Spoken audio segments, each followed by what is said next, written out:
The battlefield was silent, but it was not peace. It was the silence of smoke rising from burned metal, of wind blowing over broken armor, of the dead who could no longer speak. Daniel, a human combat medic, moved carefully through the ruins, his boots crunching over shattered glass and alien bone, his visor scanned for life signs. But the display showed mostly static and weak pulses that faded as quickly as they appeared. He had seen too many die in this war, human and alien alike. Today he told himself he would save at least one more, no matter who they were. A faint sound reached his ears, almost too soft to notice. It was not the howl of wind or the crack of fire. It was a whisper, a broken cry. Daniel followed it, stepping over twisted beams and collapsed walls. Then he saw her, half buried under rubble, lay an alien woman, her skin pale and patterned with silver markings that glowed faintly, even in the dim light.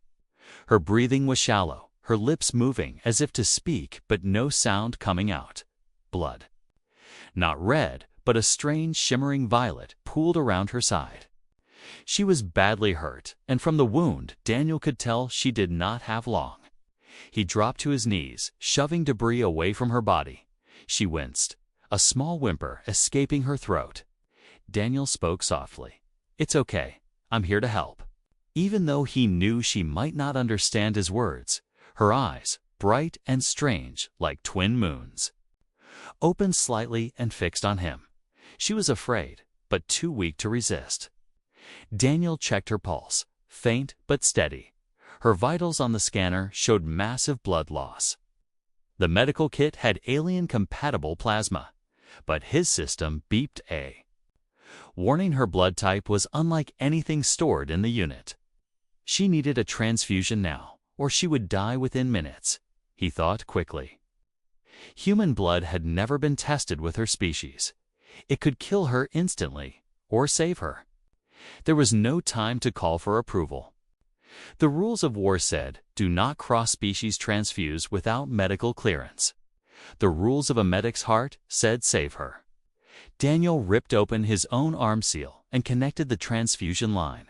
His warm human blood flowed through the tubes into her fragile body. Her breathing hitched, her back arched slightly, and her fingers tightened around his wrist. The scanner flashed warnings, unknown reaction detected, cell activity spiking. Daniel gritted his teeth, willing it to work. The woman's lips moved again, this time forming a single word in her language. He didn't understand it, but the way she said it felt like gratitude. Her vitals steadied, heartbeat growing stronger. Daniel almost laughed in relief. He kept the transfusion going until the scanner confirmed her levels were safe. When he disconnected, he felt lightheaded from blood loss. But it didn't matter. He had kept her alive. He placed an oxygen mask over her face, securing it gently. Then something strange happened. The faint glow on her skin spread slowly down her neck and over her chest. It reached her stomach and grew, brighter, pulsing softly like a heartbeat. Daniel frowned, scanning her again. No injury in that area, no reason for such a reaction. Was it her body's way of healing? Or something else entirely? The alien woman's eyes fluttered open again, this time more alert. She looked at him as if seeing more than his face. As if seeing into him, her hand rose shakily, touching his cheek with surprising gentleness. Her voice was faint, but clear, life-giver. She whispered. Daniel didn't understand, but the way she said it made him pause. She closed her eyes again, slipping into unconsciousness. Her breathing calm and steady now. Daniel exhaled slowly. He tapped his comm, calling for evac. Within minutes, a hover stretcher arrived. Carrying her away toward the field med bay, he followed, still trying to shake the feeling that something unusual had just happened. As they entered the tent, the alien doctors stared in shock when they saw her alive. One of them muttered to another in their language. Daniel caught only a few translated words through his earpiece. Impossible. Human blood. While the doctors worked on her, Daniel sat outside, sipping from a hydration pack and trying to recover from the blood loss. He told himself it was just another rescue, just another day of trying to do the right thing in a galaxy that had forgotten what right even meant. But in the back of his mind, the image of her glowing abdomen kept returning. It wasn't natural. It wasn't normal. And somehow, he knew this rescue was going to change everything. Inside the tent, a low hum grew louder. The glow from her body spread again, faster this time. The alien medics exchanged worried glances. Daniel stood up to check, but before he could step inside, a sharp alarm went off. The doctors shouted in their language, and Daniel's translator crackled with a single chilling word: transformation. Daniel stood outside the medical tent, the alarms from moments ago still echoing in his mind. He had seen wounded soldiers before, seen bodies heal, seen strange alien biology in action, but he had never seen anything like this. That glow in her stomach, the sudden alarm, the doctors whispering urgently. It all felt wrong.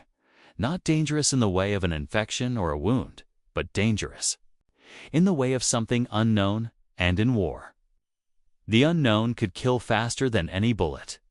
Minutes later, the alien chief medic emerged, his long blue robe stained with faint violet marks from her blood.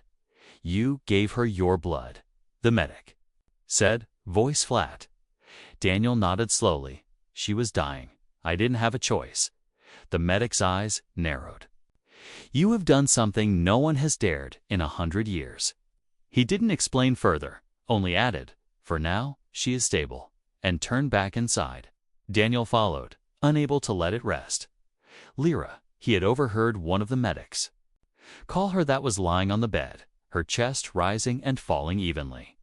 The glow on her skin had faded, though faint traces shimmered near her stomach. Daniel stepped closer, and her eyes opened. This time they were clearer, though still weak. "You," she whispered, "the life-giver." Daniel hesitated. "My name's Daniel."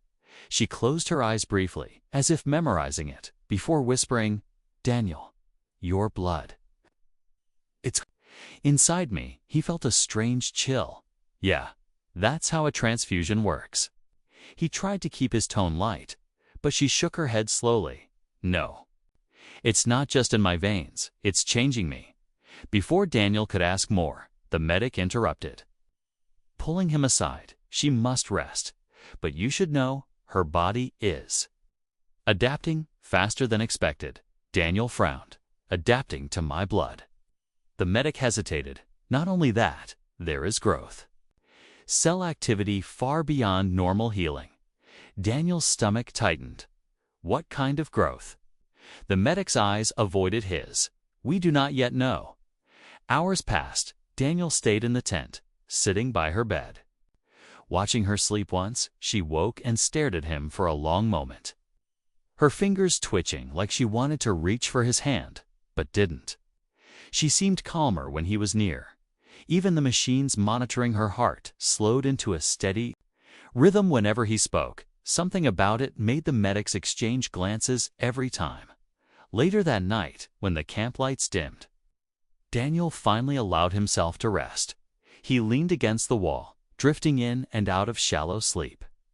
That's when it happened. A soft hum filled the tent. Gentle at first, but growing. Daniel opened his eyes to see her glowing again. Not faintly this time. The light pulsed in perfect rhythm with her heartbeat. Her breathing quickened. Her hands clutched at the blanket. She looked at him with a mix of fear and something else he couldn't name. "It's happening," she whispered. "What's happening?" Daniel asked, stepping closer. Her voice trembled. "Your blood. It is making life." Daniel froze, unsure what she meant. The medic rushed in, scanning her rapidly, and then his expression hardened. He dismissed Daniel to the far side of the tent, but Daniel could still hear the urgent exchange between the staff. Words like impossible, fertilization, and accelerated development caught his ear when the medic finally faced him. His expression was grim, human. He said slowly, her body has entered reproductive mode.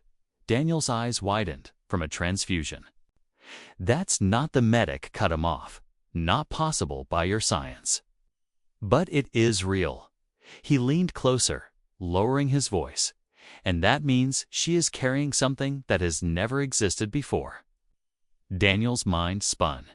He looked at Lyra, who lay watching him with unblinking eyes. There was no fear in her expression, only certainty. This life, she said softly, is ours. Her words hit him harder than any bullet could. He didn't know her, didn't understand her people. But in that moment, he knew one thing. If what they were saying was true, she would not face it alone. Outside the tent, shadows moved. Whispers spread through the camp, carried from one alien soldier to another. Some called it a miracle, others called it a threat. One thing was certain, the news would not stay quiet for long. And Daniel, standing there with the weight of a new and impossible truth, could feel that the real danger had only just begun. Morning came slowly in the alien camp. The rising light touched the medical tents, casting long shadows across the sand. Daniel hadn't slept much. Every time he closed his eyes, he saw Lyra's pale face, the glow in her body. And the strange words the medic had said, he still couldn't believe it. A simple transfusion wasn't supposed to create life, but nothing about this war, or about Lyra, seemed ordinary. When Daniel stepped into her tent, Lyra was awake. She sat upright. Though her posture was still weak, her silver-marked skin catching the light in an almost unreal way, her eyes followed him the moment he entered, and for a second it felt like they were alone in the world. "You stayed," she said softly. Daniel pulled a chair closer. "I wasn't going to leave you." A faint smile touched her lips, but it faded quickly, replaced by a strange seriousness. "They know now," she said. "The others? The commanders. They know what happened." Daniel tensed. "What do they know exactly?"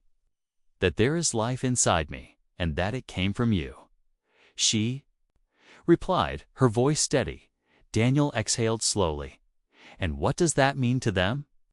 Lyra's gaze dropped to her hands. "To some, it is a gift from the stars, a rare blessing. To others, it is a danger that should not exist." Before Daniel could respond, the chief medic entered, carrying a small scanning device. He didn't waste words, simply gesturing for Lyra to lie back. The scanner hovered above her abdomen, emitting a soft hum. Daniel leaned in, trying to read the holographic images.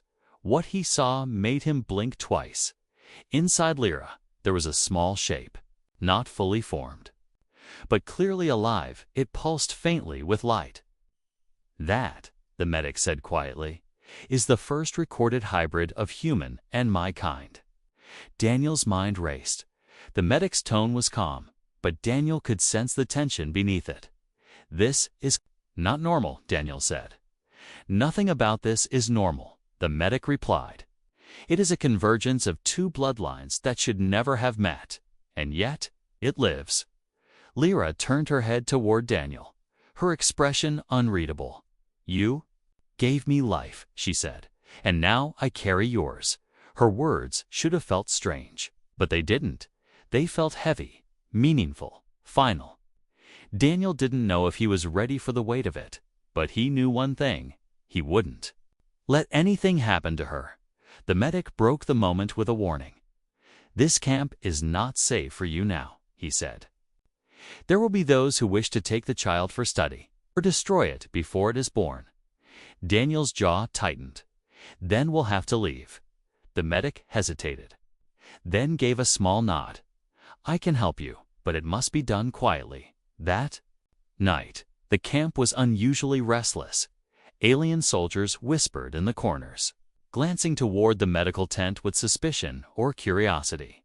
Daniel could feel the change in the air. Rumors were spreading faster than any order. He stayed close to Lyra, pretending to be just another guard on duty, but his hand never strayed far from his sidearm as the hours passed. Lyra began to speak more openly about her people. She explained that her species could only reproduce during a rare life cycle that came once every 20 years. Her body had not been in that cycle when she was injured. "But your blood," she said, "woke something inside me, something ancient." Daniel didn't pretend to understand the biology, but the way she spoke made it clear this was more than science. It was something her people would see as fate. Just before dawn, the medic returned with supplies, rations, water, and a small device that could scramble life sign scanners for short periods. "You will have a small window to escape," he said. "Use it well." Daniel took the bag, but noticed the medic's hands trembling. "Someone already suspects," the medic admitted. "You must move before they act." Suddenly, a sound split, the quiet, a sharp alarm. Not from the medic's device, but from the camp's perimeter sensors. Daniel's instincts flared. He peered out of the tent to see shadows moving at the edge of the camp, too many to be friendly. The medic cursed under his breath. "They've come for her." Daniel turned to Lyra, who was already trying to stand, despite her weakness. Her determination was clear in her eyes. "They will not take my child," she said firmly. Daniel moved to her side, wrapping an arm around her for support. The medic opened the tent flap toward the opposite side, revealing a narrow escape route through supply crates. "Go now," he urged, "before it's too late." The three of them slipped into the shadows as the camp descended into chaos. Shouts and weapon fire echoed behind them. Daniel kept moving, one thought burning in his mind: this wasn't just about saving her anymore. It was about protecting something the galaxy had never seen, something that could change everything. The desert wind cut against their faces as Daniel, Lyra, and the medic moved through the narrow supply passage. Every sound behind them was a reminder that the camp was no longer safe. The glow of energy weapons flashed in the distance, followed by shouts in two different alien languages. Daniel kept one hand on his sidearm and the other on Lyra's arm, guiding her forward. Her steps were slow, but her grip on him was strong. She was not going to give up. They reached the far edge of the camp where a line of old storage vehicles sat unused. The medic moved to one of them, opening a side hatch and revealing a hidden compartment. "This will take you to the canyon," he said. "From there, you must disappear." Daniel helped Lyra inside first, then climbed in before the medic closed the hatch. He looked at Daniel with a serious expression.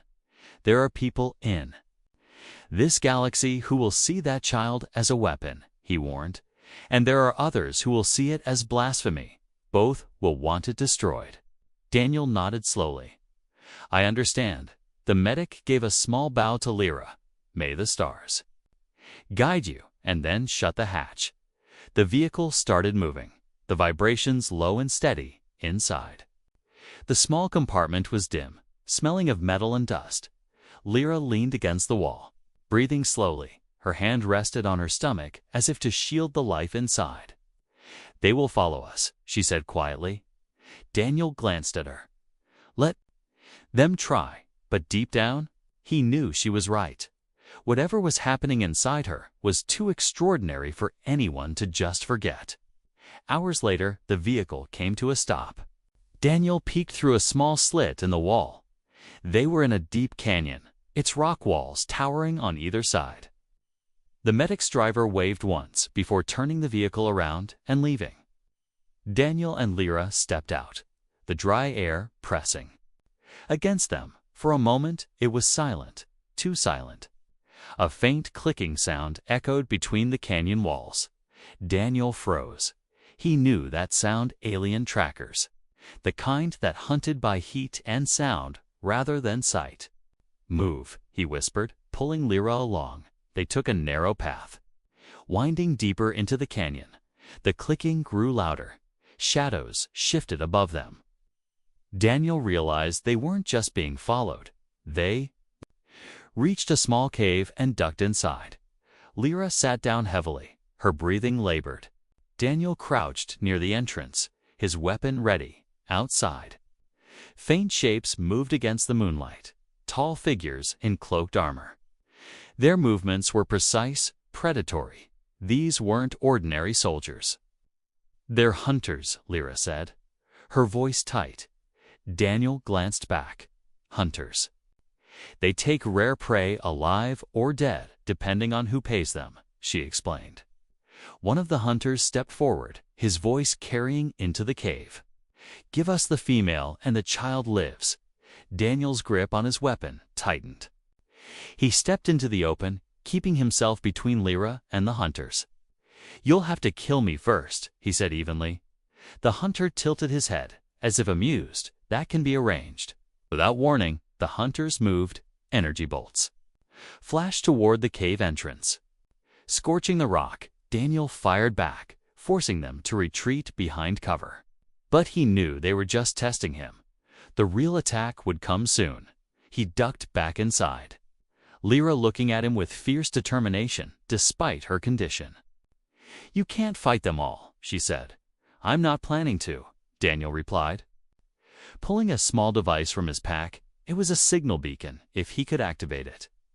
Maybe someone friendly would pick it up, but using it would also reveal their exact location to anyone nearby. He hesitated, weighing the risk, the clicking. Outside was growing louder again. Lyra reached out, placing her hand over his. "We survive," she said, "for the child." Daniel met her gaze and activated the beacon. A soft pulse of blue light shot upward into the night sky, somewhere far above the canyon. Someone would see it, whether they were friend or foe. That was a gamble Daniel had just taken minutes. Past, the hunters began closing in again. Then, in the distance, a deep rumble shook the canyon floor. Lights appeared over the ridge, a small gunship, engines roaring. The hunters scattered, realizing they were outnumbered. The ship landed near the cave, and a familiar voice called out, "Daniel, get in now." Daniel helped Lyra to her feet, guiding her quickly toward the ship. They climbed aboard just as the gunship lifted off. Inside, Daniel saw the pilot, an old human soldier he once served with. "Looks like you found trouble again," the pilot said with a grin. Daniel glanced at Lyra, then back at the pilot. This time, trouble found me. As the ship climbed into the stars, Daniel looked down at the fading canyon. He knew this was only the beginning. Whoever wanted Lyra and the child would not stop. And somewhere out there, more enemies were already moving. The gunship roared through the night sky. The stars stretched into thin silver lines as the engines pushed to maximum speed. Daniel kept one arm around Lyra to steady her while she sat strapped into the seat, her breathing heavy but controlled. The faint glow on her skin was still there, hidden under the folds of her cloak. Every now and then she would glance at him as if to make sure he was still there. He didn't move away. The pilot, Marcus, kept his eyes on the navigation screen. "They'll be tracking us," he said over the hum of the engines. Daniel nodded. "I know." Marcus tapped a sequence into the console. "I'm taking us off the main routes, but it won't shake them for long. They've got faster ships." Lyra shifted uncomfortably, her hand pressing against her stomach. Daniel leaned closer. "Are you all right?" She nodded slowly. "The child, it feels." Awake, the words sent a strange shiver down Daniel's spine. He had never thought about what it would mean for a hybrid life form to grow so quickly, but there was no time to dwell on it. A warning beep cut through the cabin. Marcus cursed under his breath. "Multiple ships on our tail, closing fast." Daniel moved to the gunship's rear defense controls, flipping the safety off. Bright flashes appeared in the distance, growing larger by the second. The pursuers had found them. Energy bolts streaked past the gunship, shaking the hull. Marcus jerked the ship into a sharp dive, skimming the edge of an asteroid belt. Daniel returned fire, his shots forcing the enemy ships to spread out. But for every one he hit, two more seemed to appear. "They're not letting us go," Daniel muttered. "They won't stop," Lyra said quietly. "Not until they have what they want." Marcus swung the ship low, weaving through giant chunks of spinning rock. The asteroids became their cover, but also their prison. One wrong turn, and they'd be smashed to pieces. Daniel's fingers moved over the controls, targeting any ship that got too close. One exploded in a brief flash, its debris drifting into the dark, but the rest tightened, their formation driving them deeper into the belt. Marcus suddenly pulled the ship into a narrow gap between two massive asteroids. The space was so tight, Daniel could hear the scrape of metal on rock. They emerged into a small pocket of open space. "Hide here for a minute," Marcus said. Cutting the engines to minimal power, the gunship drifted silently. The only sound, the faint hum of the life support. Daniel's breathing slowed as he scanned the sensors, no immediate contacts. For the moment, they were invisible. Lyra's eyes were closed, but her lips moved as if speaking to herself. Daniel touched her shoulder gently. "Lyra, talk to me." She opened her eyes. I was reaching out to the child. Daniel blinked. "You can do that?" Her faint smile held a mix of pride and sadness. "In my people, mothers can feel the mind of the unborn. This one feels different." Daniel hesitated. "Different how?" She shook her head. "It's not only my thoughts, it hears yours too." Before Daniel could answer, the sensor beeped softly. One of the enemy ships had found their hiding spot. It was moving slowly, scanning the area. Marcus whispered, "If it spots us, the rest will swarm in." Daniel checked the weapon systems. Firing now would reveal their position instantly. But doing nothing could be worse. Lyra placed her hand over his, stopping him from firing. "Wait," she said. "I can help." Daniel frowned. "How?" She closed her eyes, the faint glow on her skin growing brighter. A strange wave pulsed through the air, visible for just a second before fading. The enemy ship froze mid-movement, drifting aimlessly, its engines powered down completely. Marcus stared in shock. "What did you just do?" "I made it." "Forget," Lyra replied softly. "For a moment, it does not know why it is here." They took the chance and slipped away. Engines barely above a whisper. Once clear of the asteroid belt, Marcus pushed the speed again. After an hour, no ships followed, but Daniel knew it was only a temporary victory. Their enemies had tasted the chase, and they would come again. Marcus set them down on a remote moon, a place of jagged cliffs and deep caves. It was cold and silent. No signs of life, perfect for hiding. The gunship powered down completely. Disappearing into the shadows of the cliffs, they made camp inside one of the caves, using thermal blankets. For warmth, Lyra sat beside the fire, her gaze distant. Daniel sat across from her, watching the flicker of light on her face. "You saved us back there," he said quietly. She met his eyes. "And you saved me first." There was a long silence between them, filled only by the crackle of the small fire. Daniel finally spoke. "They won't stop, Lyra. You know that." She nodded slowly. "Yes. But neither will we." Outside, the wind howled against the cliffs. Somewhere in the darkness, unseen, the hunt was already starting again. The cold wind outside the cave carried a faint metallic echo. Daniel froze, listening. It wasn't the natural sound of rock shifting. 'Twas the deep, rhythmic hum of engines. Far in the distance, but getting closer, they had found them again. Lyra sat near the small fire, her hand resting on her stomach. She looked up at him and didn't need to ask. "They're here," Daniel said quietly. Marcus, checking the gunship's controls, swore under his breath. "They must have picked up our trail from the asteroid belt." Daniel's mind raced. The moon was remote, but there was nowhere to run now. The caves went only so deep before they hit solid rock. If the hunters landed, it would be a siege. He moved quickly, setting small charges near the cave entrance. They weren't meant to kill, but to delay. Marcus armed the ship's side cannons, positioning them to cover the narrow approach. The moonlight outside grew brighter as enemy dropships descended. their shadows sliding over the cliff walls. Lyra stood slowly, her cloak slipping from her shoulders, revealing the faint glow that had never left her skin since the transfusion. Daniel glanced at her. "You need to stay behind me." She shook her head. "This is my fight too." The first enemy squad landed, their boots striking the rocky ground in perfect rhythm.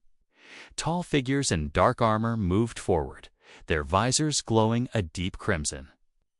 Daniel took cover behind a boulder, rifle ready. Marcus fired the side cannons, the blast lighting up the canyon-like entrance. Rocks shattered, dust filled the air. 2 of the attackers went down, but more pushed forward, their formation unbroken. The charges Daniel had placed detonated, forcing the enemy to scatter. Shouts echoed off the cliff walls. Daniel fired into the chaos, moving between cover. Marcus reloaded the cannons, cursing. As the power cells drained faster than expected, "They're testing our defenses," Daniel shouted. "They won't stop until they break through," Marcus replied, through the dust. Daniel saw one of the enemy commanders, his armor heavier, his weapon glowing with unstable energy. He pointed directly toward the cave, his voice cold and amplified. "Bring the female alive. Kill the rest." The words made Daniel's blood run hot. He fired at the commander, forcing him behind cover. But the order had already been given. 2 soldiers broke from the main group, slipping through the smoke toward the cave. Daniel turned to intercept, but Lyra stepped forward, her eyes glowing now with the same light that pulsed from her skin.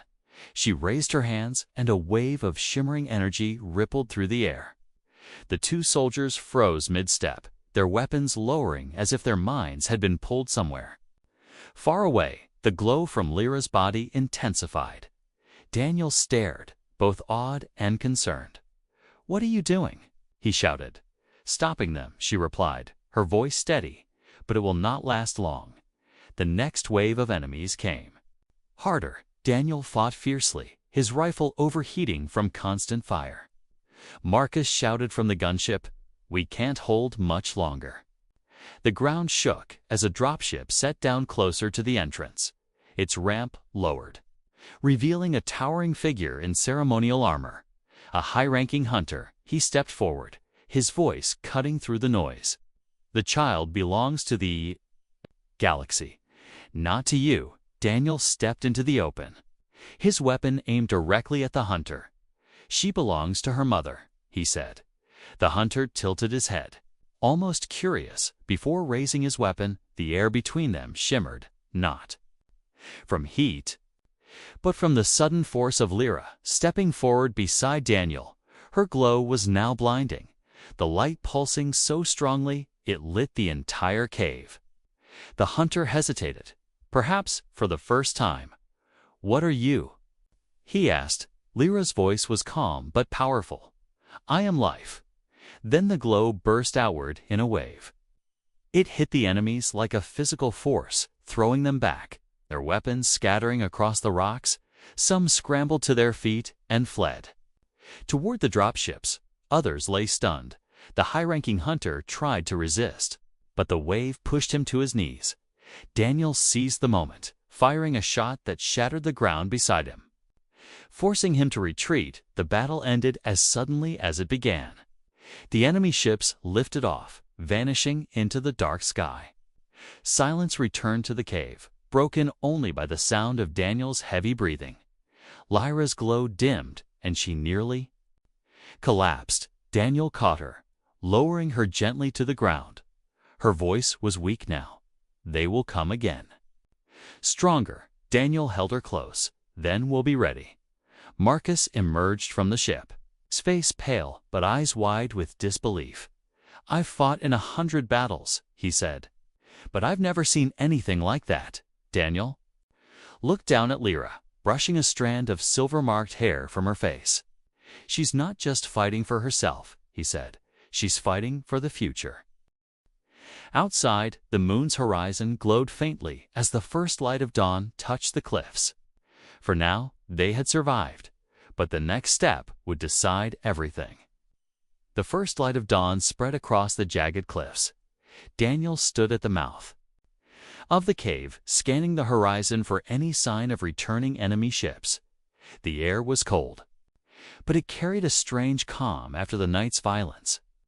Inside, the fire was still burning low, casting a warm glow over Lyra as she rested on a blanket. Her breathing was steady but deep, and her skin still shimmered faintly with the strange light that had become part of her since the transfusion. Marcus sat near the gunship, repairing a damaged panel. His movements were quiet, almost careful, as if speaking too loudly might disturb the fragile peace. Daniel knelt beside Lyra, checking her pulse. She opened her eyes slowly, and for the first time since he had met her, she smiled without any trace of pain. "They're gone," she whispered. "For now." Daniel replied, his voice low. "But they'll be back." Lyra's smile didn't fade. "Then we use the time we have." She reached for his hand, placing it gently on her stomach. Daniel froze as he felt a faint movement beneath his palm. "He's strong," Lyra said. Softly, "Stronger than I expected." Daniel's throat tightened. She nodded. "I can feel it. And he knows you're here." For a moment, Daniel didn't know what to say. He had saved her life out of instinct, out of duty. He had never imagined that decision would lead to this, to a life that was half human, half alien, and already the center of so much danger. But looking at her now, he knew he would do it all over again. The day passed quietly, the sun never fully reaching the floor of the deep canyon where they hid. Daniel and Marcus took turns scouting the ridges, keeping watch for any ships. Lyra spent most of the day resting, but each time Daniel checked on her, she seemed more at peace than before. It was as if the battle the night before had settled. Something inside her that night, as the moons rose over the cliffs, Daniel heard her call his name. He hurried inside to find her sitting upright, her eyes glowing faintly. "It's time," she said simply. Daniel's heartbeat quickened. "Now?" She nodded. "The child is ready. I can feel him." Marcus quickly prepared the medical kit, while Daniel set up the blankets and sterilized what little equipment they had. The air inside the cave grew tense, filled with the sound of Lyra's controlled breathing. Daniel stayed at her side, holding her hand. "You're not alone," he told her. "I know," she whispered. "I feel you. I feel him. Both of you." Hours passed in a blur. The glow from her skin grew brighter, filling the cave with a silver light. It wasn't just light, it was warmth, wrapping around them like a living shield. Then, with one last cry, Lyra's body relaxed, and in her arms lay the child. Daniel stared in awe. His skin was pale like hers, but with faint human tones beneath. Tiny silver markings traced along his arms, and his eyes, when they opened, were a perfect mix of alien brightness and human depth. Lyra looked at the child as if the rest of the galaxy no longer mattered. She cradled him close, whispering words in her own language. Then she turned to Daniel. "His name is Kale?" Daniel's voice was rough. "Kale," he repeated. "Bridge between worlds."